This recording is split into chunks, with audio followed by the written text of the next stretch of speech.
and untamed nature and civilization.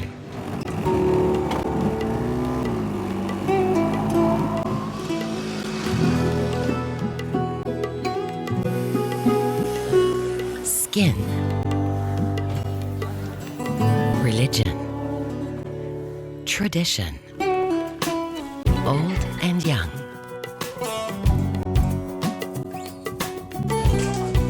Men and women are different. But what unifies people all over the world? It is love. Love crosses national, ethnic, and linguistic barriers to create the most significant and happy times in a couple's life. Regardless of skin, religion, or sociocultural background, one of the most treasured moments in life across all nations is when a man and a woman decide to tie the knot. A beautiful moment of innocence and purity. But if that turns into domestic violence, Women for Women by IPRAS is helping.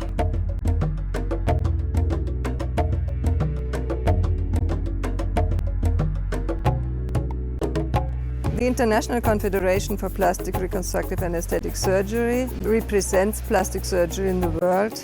The Women for Women Committee, founded by IPRAS as one of their main humanitarian projects, intends to help underprivileged groups. So we came up with the idea of taking care of women who became victims of crime. And I immediately fell in love with the idea that women plastic surgeons would be operating on women patients in different parts of the world.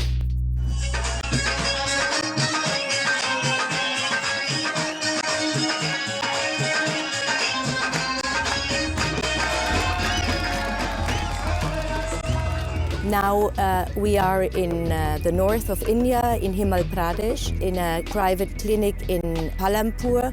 Janani, which is a Hindi word, it means mother.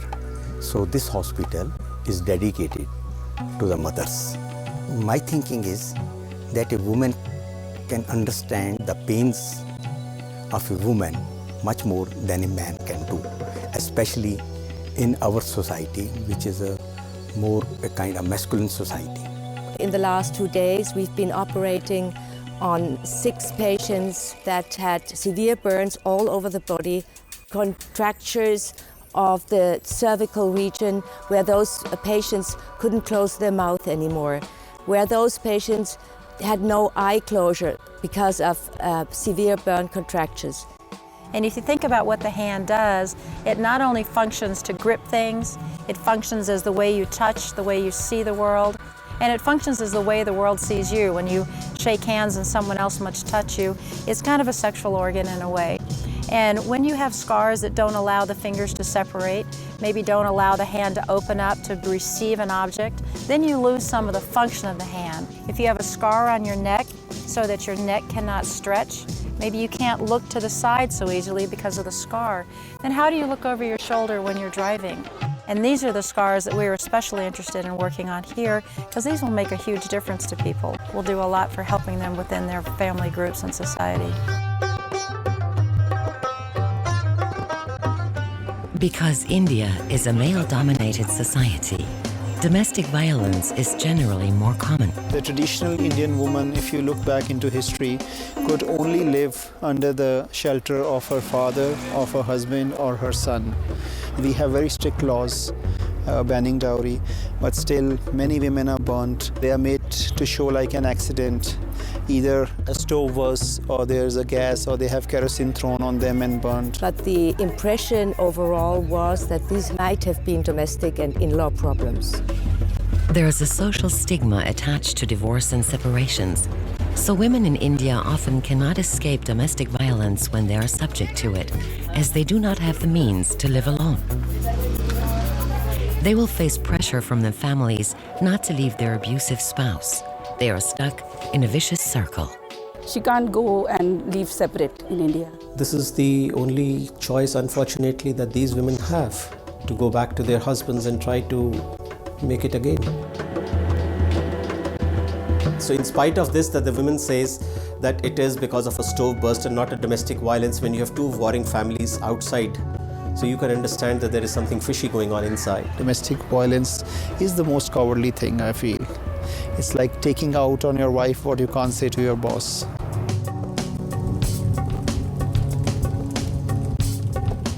Actually, I'm a professional assistant doctor in gynae department. I do arranged marriage in 2002. Only 2 days before her wedding was due to take place, Dr. Sunita found out that her husband was HIV positive. To save her own life, she refused to sleep with them and asked for a separation. This very act of self-preservation brought upon her the harshest form of retribution, an acid attack from her in-laws. With the acid and put gloves and in hands and cover mouth and everywhere black. And then I come with stepping. Then he filled with the syringe on my face. With the syringe? Yes, face and everywhere for this side, left side. He taken courts, her family member, her cousins in court, and they go to jail for a few months, and now they are on bail. She fought against it and she came out of it. She was a very brave woman.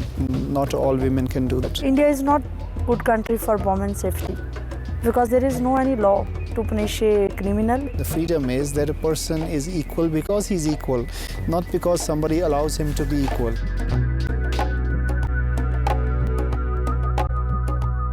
Well, first of all, one has to see that the conditions we face here are pretty much different. For instance, we have electricity cuts, there's limited hygiene, the equipment is much less and much more limited than what we are used to. You have to select carefully who to operate, who you can operate in such short time and do the follow-ups, and of what operation they'll profit the most, since you can't go and see them every 3 months.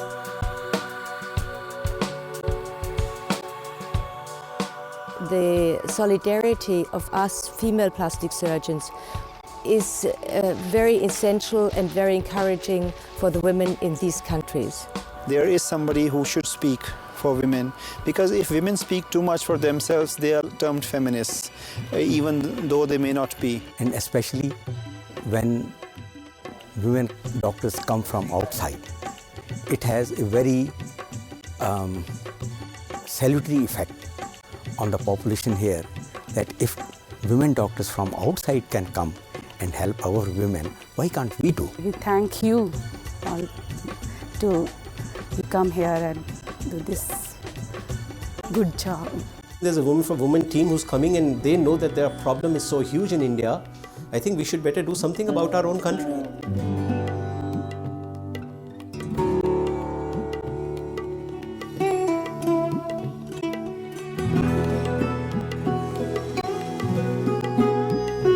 In Pakistan, we have learned that there are women who, out of jealousy or of any kind of suspected misbehaving of the women, they get their noses cut off, and we try to reconstruct there what we can.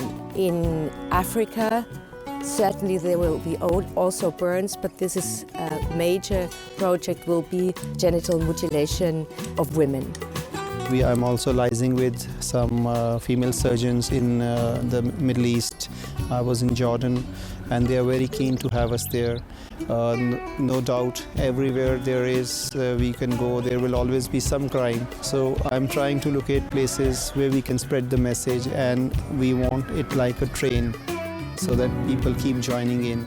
Our first missions went to India, and we feel that it is really very deserving and emotional effect for us, and our next missions are planned. Now it's your turn to reach out.